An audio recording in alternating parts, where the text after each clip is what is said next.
श्री भागवत भगवान की है आरती, पापियों को पाप से है तारती। श्री भागवत भगवान की है आरती, पापियों को पाप से है तारती।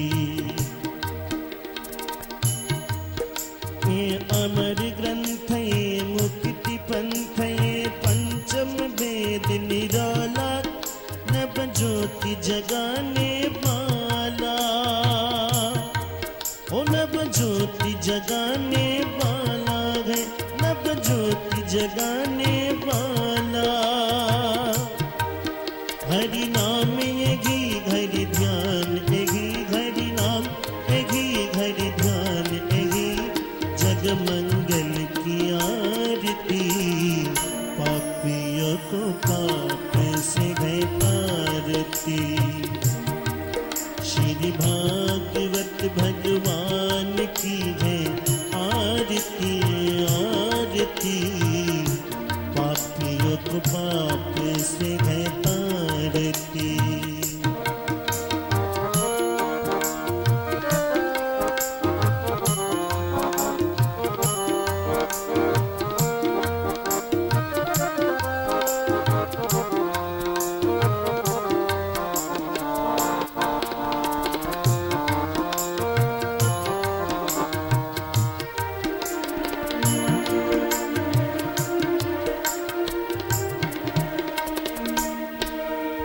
शांति गीत पावन पुनीत, पापों को मिटाने वाला, हरि दरस कराने वाला। ये शांति गीत पावन पुनीत, पापों को मिटाने वाला, हरि दरस कराने वाला, प्रभु दरस कराने वाला है।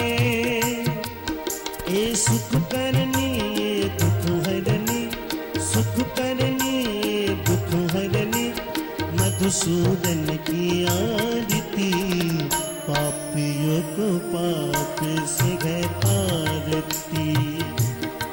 श्री भागवत भगवान की है आरती आरती, पापियों को पाप से है तारती।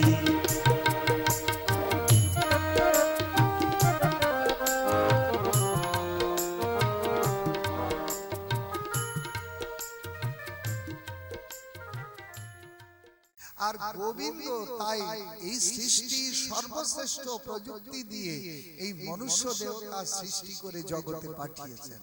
তাই আজকে বিবেক বলছে এতদিন তোমাকে আমি কিচ্ছু বলিনি। কেন না, এতদিন আমি মনুষ্যতরে দেহেতে ছিলাম, তাই প্রকৃতি দেবী আমাকে একটা একটা করে ঘর পাল্টিয়েছে। কিন্তু এখন তো তুমি শ্রেষ্ঠ ঘরে বাস করছো, এখন তো তোমাকে শ্রেষ্ঠ সম্পত্তি দিয়েছে সেই বিশ্বপিতা, তো এখনো তুমি আমাকে বিশ্বপিতা গোবিন্দের চরণে নিয়ে যাচ্ছ না। যদি না নিয়ে যাবে তাহলে তোমার ওই ঘরের মধ্যে যা শ্রেষ্ঠ সম্পত্তি আছে আমি সব চুরি করব। কারা বলছে? বিবেক বলছে চুরি করব। তা চুরি করলে এই যে বিবেক বৈরাগ্য সাধন সংযম শিক্ষা দীক্ষা যা ভালো আছে এ মনুষ্য দেহের ঘরে, এগুলো যদি সব চুরি করে নেয় হরণ করে নেয় তাহলে এই ভান্ডারটা খালি হয়ে যাবে। খালি রাখবো না, খালি রাখবো না, ওর মধ্যে সব ঢুকিয়ে দেব যত দুষ্ট প্রবৃত্তিগুলো, কামনা বাসনা লোভ মোহ মদ মাৎসর্য, এগুলো সব ঢুকিয়ে দিলে কি হবে? এই ঘরটা তোমার হবে কারাগার। এখান থেকে তুমি আর বেরোতে পারবে না। আর এই যে তোমার এই স্ত্রী পুত্র পরিজন, এইগুলো হবে তোমার পায়ের শৃঙ্খল সদৃশ্য। এই কোন কোন মায়েরা বলে না, কি বলে, আপনি নিমন্ত্রণ করে এলেন ভক্ত বাড়িতে, তা ভাবলেন মাকে একটুখানি নিমন্ত্রণ করে যাই, মা হরিসভায় ভালো কথা হচ্ছে, পাঠ হচ্ছে, যাবেন? ও মা উত্তর দিল কি জানেন? মা উত্তর দিল, বাবা এমন অনুগত ছেলে, এমন অনুগত বৌমা, এমন অনুগত নাতি নাতনি, এই তো আমার স্বর্গের সংসার, স্বর্গ সুখ এইখানে, আমি আবার এই সুখ ছেড়ে বাবা আবার কোন স্বর্গে যাব? এই তো আমার স্বর্গ।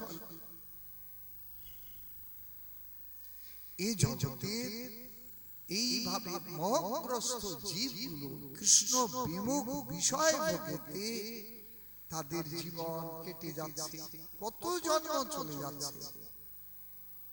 তা নালে আমার কর্মকর্তারা কি সংবাদ দিতে কম করেছেন? আজকে এত শ্রোতা চারিদিকে গিজগিজ করছে, কিন্তু কজন আত্মকল্যাণকামী মানুষ এই আত্মকল্যাণের পরমার্থের কথা শুনতে আসে? কেন আসে না? তার মূল কারণ ভগবানের চরণেরা মহা অপরাধী, পুনঃ পুনঃ বিষয় ভোগে উন্মাদনায়। তাই এই মনুষ্য জীবনের কর্তব্য কি এ সম্পর্কে না জেনে কেবলমাত্র পাশবিক উন্মাদনায় বিষয় ভোগেতে জীবনটা কাটিয়ে দিচ্ছে এর মনুষ্য জীবন, যা দেবতারাও কামনা করে। ভক্তিরাচার্য বর্ণনা দিয়েছেন, যে নর দেহলাকি দেবে কাম্য করে, তাহা বৃথা গেল তোমার এই সংসার বিহারে। সুতরাং এহেন দেহ লাভ করে কর্তব্যটা কি এইটা জানো। শ্রেষ্ঠ ব্যক্তির কর্তব্য। এই জন্য লোকপিতা ব্রহ্মা ভগবানের চরণে, বিশ্বপিতা গোবিন্দের চরণে পুনঃ পুনঃ স্তুতি নদীর মধ্যে দিয়ে এইভাবে শরণাগতি প্রকাশ করছেন। ব্রহ্মা সর্বশেষে একটি স্তুতি করছেন, জানন্ত এব জানন্ত কিং বৌতানমে প্রভু মনসো বপুষ বাচ বৈভবং তব গোচর। হে প্রভু, এ জগতে তোমার এই অনন্ত বৈভব সিন্ধু এক বিন্দু আমি কিছু বুঝতে পারলাম না। যারা বলে, অভিমান করে, আমরা অনেক জানি ভগবানের কথা, আরে ভগবানকে আমরা সব জানি। যারা জানে তারা জানো, তাদের চরণে আমার পুনঃ পুনঃ প্রণতি। আমি কিছু জানতে পারলাম না প্রভু, আমি কায় মনোবাক্যেতে শত চেষ্টা করেও তোমার এই বৈভব সিন্ধুর এক বিন্দুর উদ্দেশ্য আমি পেলাম না। তাই আমি বহু কথা কি বলবো প্রভু। যারা জানে তাদের কাছে আমার প্রার্থনা, আমাকে তোমরা একটু কৃপা করে সেই ভগবানের অমৃতময় করুণার কথা একটু অনুভব করিয়ে দাও। আমি তো কিছু বুঝতে পারলাম না প্রভু, আমি অজ্ঞ, কিন্তু আমি তো তোমার সৃষ্টির বাইরে নেই, আমি তো তোমার এই গর্ভের অভ্যন্তরেই আছি। এই সৃষ্টিটা তোমার তো বাইরে নয়। তাই অবোধ বালক অনেক সময় মায়ের কোলে বসে মায়ের বুকে তো লাথিও মারে, তা আমি না হয় ভুল করেছি, তাই বলে তুমি কি আমাকে সত্যি সত্যি আমাকে বিমুখ থাকবে? আমার প্রতি প্রসন্ন হও। ব্রহ্মা এত স্তুতি করলেন, কিন্তু ভগবান প্রসন্ন হলেন কিনা ব্রহ্মা কিন্তু বুঝতে পারলেন না।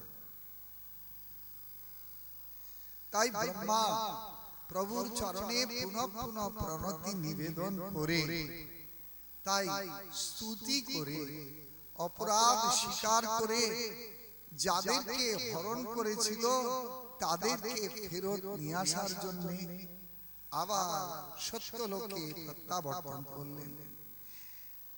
চৈতন্য চরিতামৃতকার শ্রীল কবিরাজ গোস্বামী পাদ তিনি সংক্ষিপ্ত এটা বর্ণনা দিয়েছেন। কিভাবে শিশুবৎস হরিব্রহ্মা করি অপরাধ, অপরাধ খণ্ডাইতে মাগেন প্রসাদ, তোমার নাভিপদ্ম হইতে আমার জন্মোদয়। ভগবান শ্রী নারায়ণের নাভিপদ্ম থেকে, কোন নারায়ণ? গর্ভদশায়ী যে নারায়ণ, এই গর্ভদশায়ী বিষ্ণুর নাভি থেকে একটা পদ্ম ফুল উঠেছে না, এই পদ্ম ফুলের উপরে চতুর্মুখ ব্রহ্মা বসে আছেন, ওইটাই বর্ণনা দিচ্ছেন। তোমার নাভিপদ্ম হইতে আমার জন্মোদয়, তুমি পিতা মাতা আমি তোমারও তো নয়। তো পিতা মাতা বালকের নালয় অপরাধ, আমি তো অবোধ বালক, আমি নয় ভুল করে অপরাধ করে ফেলেছি, তাই বলে তুমি আমাকে দূরে সরিয়ে দেবে প্রভু? তুমি আমাকে দূরে ঠেলে ফেলে দেবে? আমি না তোমার গর্ভস্থ সন্তান? পিতামাতা বালকের নালয় অপরাধ, অপরাধ ক্ষমমরে করো প্রসাদ। প্রভু আমি ভুল করেছি, তুমি একদিকে তুমি মা, তুমি বাবা, সুতরাং ক্ষমা করো। এখন কৃষ্ণ ঘাড় বাঁকিয়ে দেখলেন ব্রহ্মা কি বলছে। ব্রহ্মা কথা শুনি কৃষ্ণ বলছেন, ও ব্রহ্মা তুমি কি আবল তাবল বলছো গো, যে আমার ছেলে তুমি? হ্যাঁ, কৃষ্ণ কয়ে ব্রহ্মা তোমার পিতা নারায়ণ, ও তো গর্ভদোষা না, নারায়ণ তোমার পিতা। কৃষ্ণ কয়ে ব্রহ্মা তোমার পিতা নারায়ণ, আমি গোপ তুমি কইছে আমার নন্দন, আমি তো এই 4 বছরে নন্দ গোপের বেটা, বয়স আমার মাত্র এই 4 বছর, এই বৃন্দাবনে এসেছে, আর তোমার বয়সের গাছ পাথর নাই, দাড়ি গোপ সব পেকে গেছে, তুমি কি করে বলছো যে আমার ছেলে তুমি? ব্রহ্মা শুনে তো মাথা ঘুরতে লাগলো, এ বাবা তাহলে তো ছেলে বলে স্বীকার করছে না। হ্যাঁ, ব্রহ্মা বলে তাহলে তুমি আমার বাবা না? তো তোমার দাড়ি সব পেকে গেছে, আর আমি এই 4 বছরের নন্দগোপের বেটা, আমার ছেলে তুমি কি করে হবে? ব্রহ্মা তালে বলে তালে ঠাকুর দাদা, বাবা বলে ঠাকুর দাদা, তালে ঠাকুর দাদা বাবা, এই বুড়ো তো পাগল হয়ে গেছে। হ্যাঁ, কিন্তু ব্রহ্মা কি মিছে কথা বলছে? ব্রহ্মা তো সত্যি কথাই বলছে। কিভাবে না, দেখুন ব্রহ্মার পিতাকে, ব্রহ্মার পিতা ওই গর্ভদোষায়ী নারায়ণ, আর গর্ভদোষায়ী নারায়ণের পিতাকে না কারণোদকশায়ী বিষ্ণু, কারণোদকশায়ী বিষ্ণুর পিতাকে না ওই শঙ্কর্ষণ। তো শঙ্কর্ষণ কোথা থেকে এসেছে? না বলরাম থেকে। বলরাম কোথা থেকে এসেছে? না ওই ব্রজেন্দ্র নন্দন কৃষ্ণ থেকে। বৈভব প্রকাশ কৃষ্ণের শ্রী বলরাম, বর্ণ মাত্র ভেদ, আর সব কৃষ্ণের সমান। সুতরাং বলরাম কোথা থেকে এসেছে? না কৃষ্ণের বৈভব প্রকাশ, কৃষ্ণ কালো আর বলরাম সাদা, এই তো তফাৎ। তাহলে ব্রহ্মা তো বলছে যা এটা ঠিক, কিন্তু কৃষ্ণ স্বীকৃতি দিচ্ছে না। ব্রহ্মা এইভাবে স্তব স্তুতি করে ভগবান প্রসন্ন হলেন কি না হলেন বুঝতে পারল না। কিন্তু ব্রহ্মা ওই যাদেরকে চুরি করে নিয়ে গিয়েছিলেন তাদেরকে নিয়ে আসার জন্য আবার সত্যলোকে গেলেন। এছাড়া কিন্তু কেউ জানতে পারেনি 1 বছর ধরে এই কাণ্ড ঘটনা ঘটছে। জানতে পারলো কে? যখন 1 বছর প্রায় অতিবাহিত হয়ে যাচ্ছে, এমন সময় একদিন কৃষ্ণ বলরাম গোবর্ধনের উপরে আর কুলবৃদ্ধ গোপগণ গাভীচারণ করে আর বাচ্চা বাছুরগুলোকে চড়ায়। এই সমস্ত কৃষ্ণ এবং কৃষ্ণ সখাগণ এরা চারণ করে। এখন একদিন বৎসচারণে গিয়ে ওই গোবর্ধনের পাদদেশে সখাগণ বৎসচারণ করছে, আর বুড়ো বুড়ো গোপেরা তারা ওই গোবর্ধনের উপরে গাভীগুলো চড়াচ্ছে। এখন ওই গাভীগুলো না ওই বৎসগুলোকে দেখতে পেয়েছে, বাছুরগুলোকে দেখতে পেয়েছে। বাছুরগুলোকে দেখতে পেয়ে আর পিঠের উপরে লেজ তুলে দে দৌড় বাছুরগুলোর কাছে যাবে। যদি বাছুরের কাছে যায় তাহলে তো দুধ খাইয়ে দেবে। এদিকে গাই ঠেকাবার জন্য যারা বয়স্ক গোপ তারা খুব গরুকে পেটাচ্ছে, কিন্তু ওই বাছুরগুলো দেখে ওসব মাঠ ধর কিচ্ছু মানছে না, পথ অপথ দেখছে না। ওই গোবর্ধনের উপর থেকে পিঠের উপরে লেজ তুলে তীরের বেগে ছুটে যাচ্ছে গাভীগুলো বাছুরগুলোর কাছে। গোপেদের তখন ভীষণ রাগ হয়েছে। এই ছেলেগুলোকে বলেছি, এই গাভীদের নিকটে কখনো বাছুর আনবি না, আর এত দূরে তোরা বাছুর চড়াতে আসবি না। তোরা ওই নিকটবর্তী ওই নন্দালয়ের চারিপাশে ওইখানে তোরা বৎসচারণ কর। ছেলেগুলোকে এত করে নিষেধ করা সত্ত্বেও বাছুরগুলোকে এত দূরে এসে চড়াতে, এদের কাছে পিটিয়ে শেষ করব। গরু যখন ঠেকাতে পারছে না তখন রাগ হয়েছে ওই ছেলেগুলোর উপরে, তখন লাঠি নিয়ে তাড়া করে যাচ্ছে। কোন দিকে? ছেলেগুলোকে আজকে ডান্ডা পেটা করব। এই যখন রেগে যাচ্ছে তখন ছেলেগুলোর কাছে গিয়েই না ডান্ডা ফেলে দিয়েছে।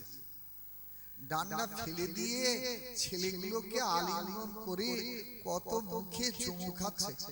কিন্তু রেগে গেল তো মারবার জন্য, লাঠি নিয়ে। মারা তো দূরের কথা, লাঠি ফেলে দিয়ে আলিঙ্গন করে খুব চুমু খাচ্ছে, কত গায়ে মাথায় বুলিয়ে হাত বুলিয়ে আদর করছে।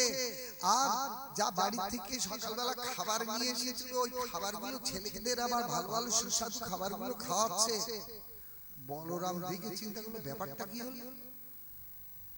এই লাঠি নিয়ে মারতে গেল ছেলেগুলোকে, আর ওখানে গিয়ে লাঠি ফেলে দিয়ে আদর করে খাওয়াচ্ছে, খুব চুমু খাচ্ছে, আদর করছে।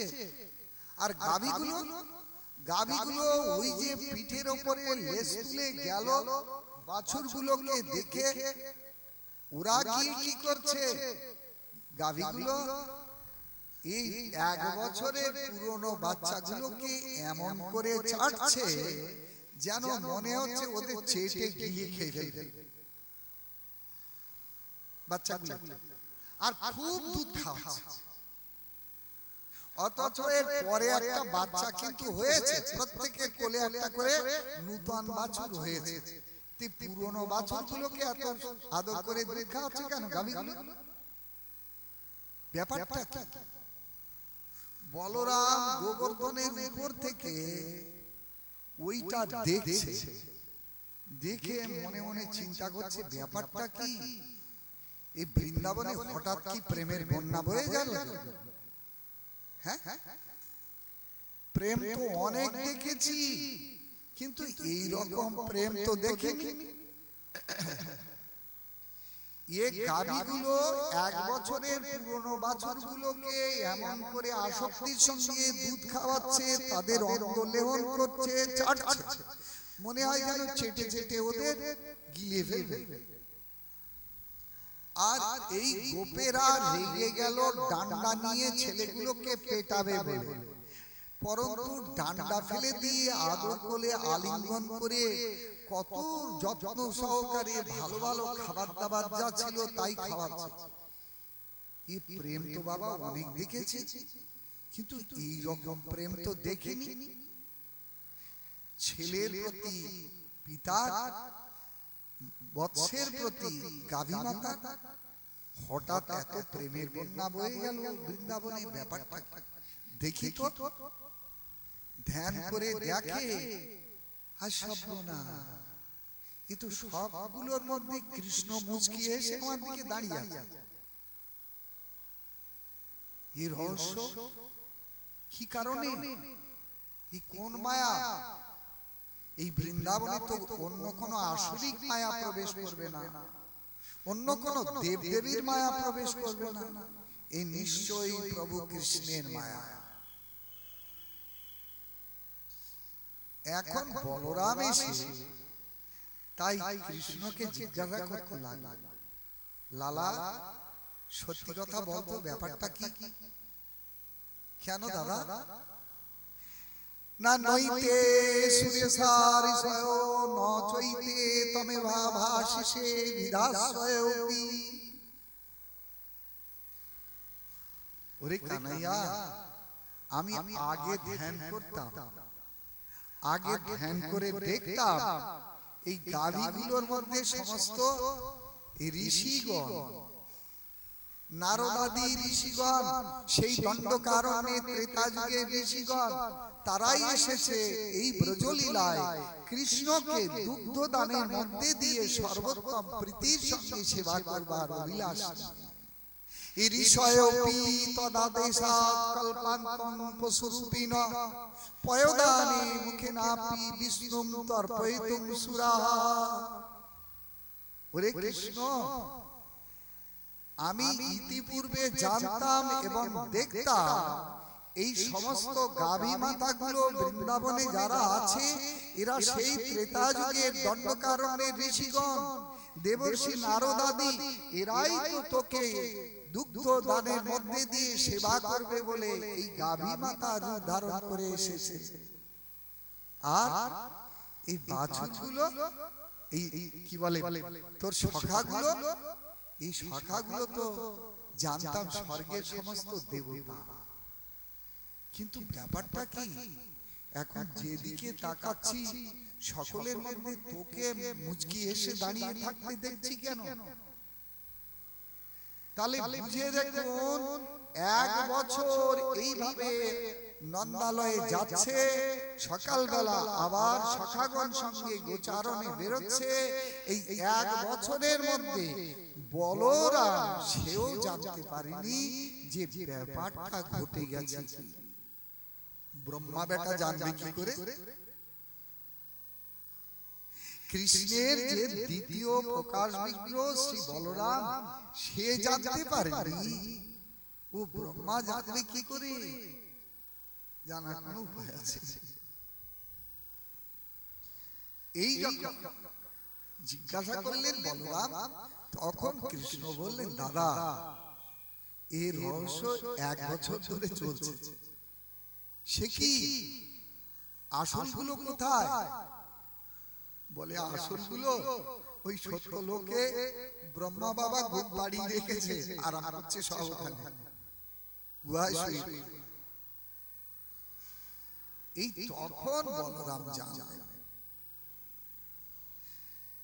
এদিকে ব্রহ্মা যদি আসলগুলো ফেরত নিয়ে আসছে, তাহলে কৃষ্ণ তো নিজের থেকে যেগুলো সৃষ্টি করেছিল সেগুলো তো ভেতরে নেবে। ব্রহ্মা যদি তার হরণকৃত এই বৎস এবং সখাগণকে ফেরত আনছে কৃষ্ণ নিজের মধ্যে, তাই তার সৃষ্ট আত্মার অভিন্ন প্রকাশ ওই যে সখা এবং বৎসগণকে নিজের মধ্যে সব আত্মগোপন করালেন। যদি এই প্রকারে আত্মগোপন করালেন, কিন্তু করালে কি হবে? আজকে তাই আসলগুলো নিয়ে তাই ফিরে যাচ্ছেন। ব্রহ্মা যেগুলো হরণ করেছিল, এইগুলোই তো সত্যিকারের সৃষ্ট পূর্ব সখা, নিজের নিজের মায়ের সন্তান, এইগুলো আজকে নিয়ে তাই ফিরে যাচ্ছে। কোথায়? না বৃন্দাবনে নিজের নিজের মায়ের কাছে। এই যে 1 বছর পরে তাই শাখাগণ গিয়ে নিজের নিজের মায়ের কাছে আজ বর্ণনা দিচ্ছে কি না, মাইয়া মাইয়া तेरो लाला आज एक बड़ा असुर को मार डाला। आज का একটা বড় অসুরকে তাই মেরে ফেলেছে। কিন্তু বিচারকে লক্ষ্য করবেন, এই 1 বছরের মধ্যে তো অনেক ঘটনা ঘটে গেছে। কি ঘটনা ঘটে গেছে না, 1 বছরের মধ্যে অনেক ঘটনা কি ঘটেছে না, এই যে কৃষ্ণের আসল সখাগুলো বৎসগুলোকে হরণ করে এই রেখে দিয়েছে, তখন এই 1 বছরের মধ্যে ঘটনা ঘটেছে কি না, ওই নন্দ মহারাজের কুলপুরোহিত নাম হলো শাণ্ডিল্য ঋষি। শাণ্ডিল্য ঋষি ঘোষণা করে দিয়েছে, শোনো ব্রজবাসীগণ, এই বছর যদি কন্যার বিবাহ দেবে তোমরা, তাহলে পরে এই কন্যার বিবাহের মধ্যে দিয়ে কিন্তু সবাই ভগবানের ধামে বৈকুণ্ঠে গমন করতে পারবে। এই কথা যদি ব্রজবাসীরা শুনলো, তাহলে নিজের নিজের মেয়ের বিয়ের জন্য পাত্র নির্বাচন করতে হবে। বাপ রে বাপ, এই বছরে মেয়ের বিয়ে দিতে পারলে বৈকুণ্ঠে যাওয়া যাবে? বলে হ্যাঁ। তাহলে অমুক ব্রজে অমুক গোপের ছেলের সঙ্গে আমার মেয়ের বিয়ে হবে, অমুক গোপের ছেলের সঙ্গে আমার মেয়ের বিয়ে হবে, অমুক গোপের মেয়ের সঙ্গে আমার ছেলের সঙ্গে আমার মেয়ের বিয়ে হবে। সব নির্বাচন হয়ে গেল। বিয়ের দিনক্ষণ দেখে মহা আনন্দে ব্রজেতে যেন একেবারে ব্রজের ঘরে ঘরে বিয়ে লেগে গেল। কিন্তু বিয়ে তো দেবে, কিন্তু বিয়েটা হলো কার সাথে? এবছর তো সব ছেলে হয়ে বসে আছে প্রত্যেক ব্রজের গোপের ঘরে ঘরে, স্বয়ং ব্রজেন্দ্র নন্দন। আসলগুলো তো চুরি করে রেখে দিয়েছে ব্রহ্মা। তাহলে বিয়েটা হলো কার সঙ্গে? বিয়েটা হলো ওই কৃষ্ণের নিজের থেকে যে সখাগুলোকে সৃষ্টি করেছিল সব তাদের সঙ্গে বিয়ে যদি হয়ে গেল প্রত্যেকে, তাহলে শ্বশুর বাড়ি, আরে আমাদের মেয়ে যে এখন ছোট, কি করে বিয়ে দেব? বাচ্চা মেয়ে, তাহলে ঠিক আছে বিয়ে হয়ে যাক না, তাও মেয়ে বড় হলে তারপরে শ্বশুর বাড়ি পাঠাবো। এই জন্য ব্রজেতে কিন্তু একেবারে সেই গৌরীদান প্রথা এখনো চালু আছে। ও 4-5 বছরের মেয়ে কিন্তু বিয়ে হয়ে যায় ব্রজেতে। এখন মেয়েগুলো বিয়ে হয়ে গেল, মেয়েগুলো যদি বিয়ে হয়ে গেল তাহলে অভিমান হলো ওইটা আমার শ্বশুর বাড়ি। 1 বছর পরে ব্রহ্মা যখন নিজের অপরাধ ক্ষমা প্রার্থনা করে আসলগুলো ফেরত আনলো, এই আসলগুলো এখন বাড়িতে গেল, নিজের নিজের মায়ের কাছে গিয়ে বর্ণনা করলো। কিন্তু এরা তো বিয়ের এই বিন্দু বিসর্গ কিছু জানে না, কারণ এদের সঙ্গে তো বিয়ে হয়নি। মেয়েগুলোর কেবল অভিমান হলো অমুক গোপের বাড়ি হলো আমার শ্বশুর বাড়ি, অমুক গোপের বাড়ি হলো আমার শ্বশুর বাড়ি। কিন্তু ছেলেগুলো তো এই বিয়ের বিন্দু বিসর্গ কিছু জানতে পারে। যদি এই রকমটি ঘটনা ঘটলো, বিয়েটা যার সঙ্গে হলো আর তিনি পরিচয় পেয়ে গেছি তিনি স্বয়ং ভগবান ব্রজেন্দ্র নন্দন কৃষ্ণ, তার বিয়ে যার সঙ্গে হয় সম্বন্ধ বউয়ের তো তার সঙ্গে হয় নাকি? যোগমায়া করলো কি, যে এই যে কৃষ্ণের সঙ্গে নিত্য সম্বন্ধ, পতি-পত্নী সম্বন্ধ, ভেতরে যে স্নেহ মমতা ভালোবাসা মধুর রসের যে সম্বন্ধ, ওটা কিন্তু ঠিক রেখে দিল যোগমায়া। কিন্তু বাইরে আবরণ তুলে দিল ও পরস্ত্রী পরপুরুষ। এই অভিনয়ের মধ্যে দিয়ে কৃষ্ণ কিন্তু এই সর্বোত্তম মধুর রস আস্বাদন করতে আসছেন। আর এই কথাটাই চৈতন্য চরিতামৃত বর্ণনা দিচ্ছেন কি না বৈকুণ্ঠাদ্রে নাহি যে যে লীলার প্রচার সেই সেই লীলার রস আস্বাদিব যাতে মোর চমৎকার মো বিষয়ে গোপীগণ উপপতি ভাবে করিবে যোগমায়া আপন প্রভাবে। এই যোগমায়া এই কাণ্ডটা ঘটিয়েছে, কৃষ্ণকে উপপতি সাজিয়েছে কে? যোগমায়া।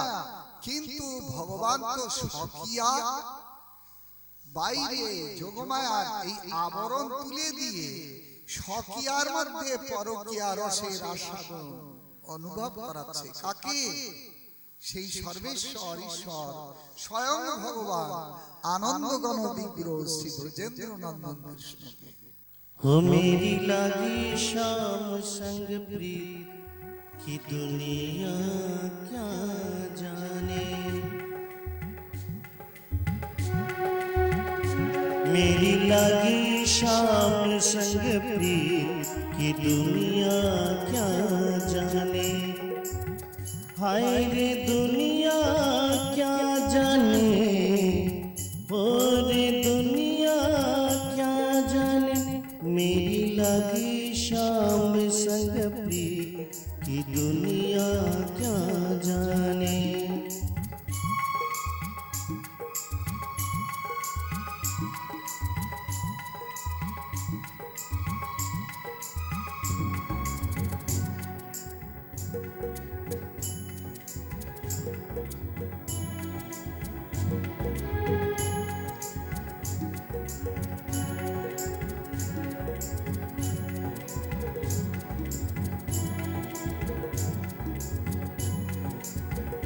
हो मेरी लागी शाम संग प्रीत की दुनिया क्या जाने, हाय रे दुनिया क्या जाने, हो रे दुनिया क्या जाने, हो मेरी हो गई शाम संग प्रीत की दुनिया क्या जाने।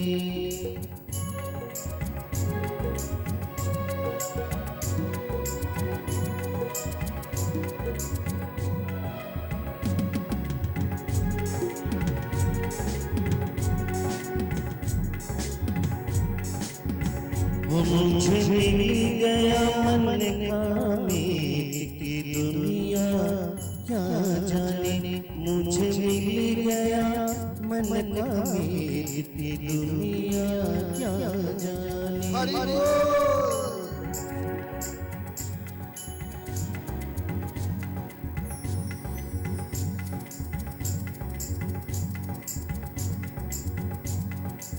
छवि देखी मैंने शाम की जब से, छवि देखी मैंने शाम की जब से, हो गई बाबरी मैं तो तब से, हो गई बाबरी मैं तो तब से।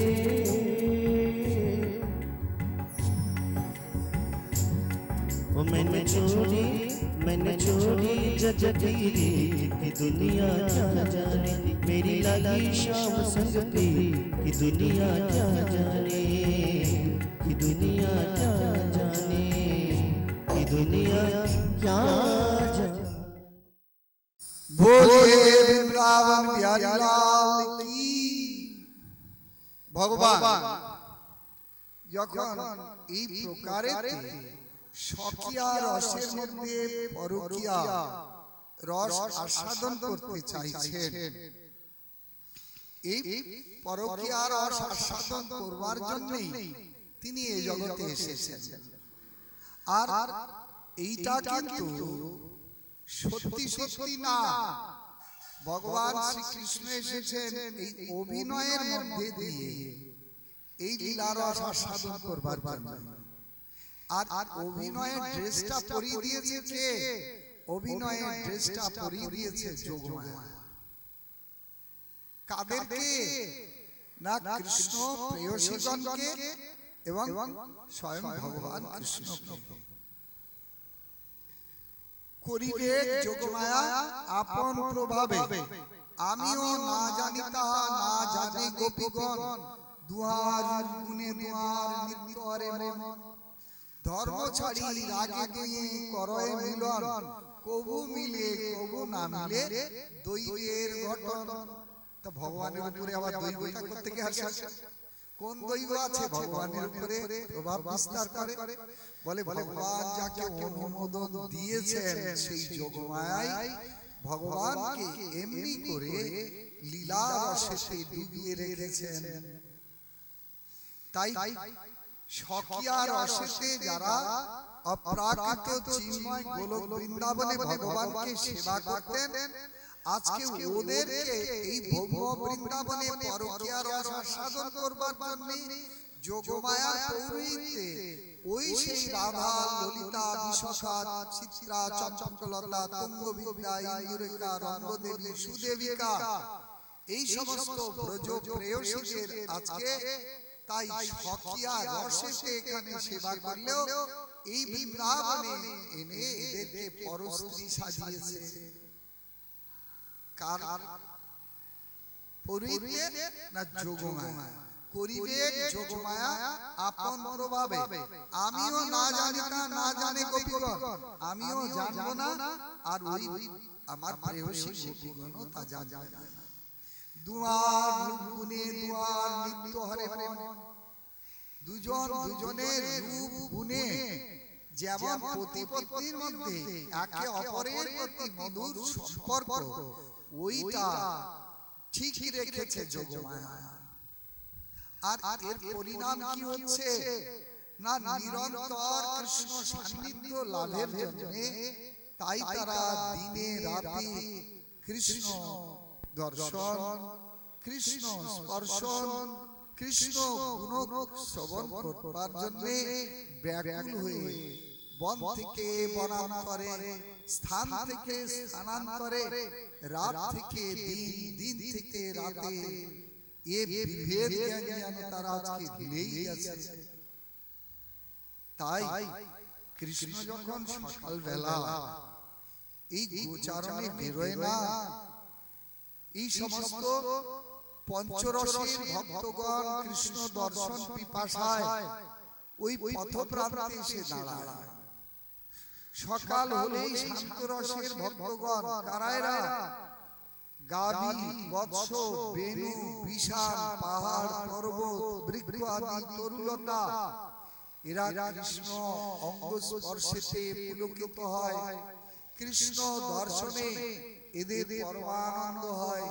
এই জন্যই সকাল হলেই কৃষ্ণের যদি একটু ঘর থেকে উঠতে দেরি হয়, গাভী মাতারা এসে নন্দ মহারাজের দরজায় হাম্বা হাম্বা রব তুলে, তার মানে বাবা লালা কোথায়, এখনো কেন লালাকে দেখছি না?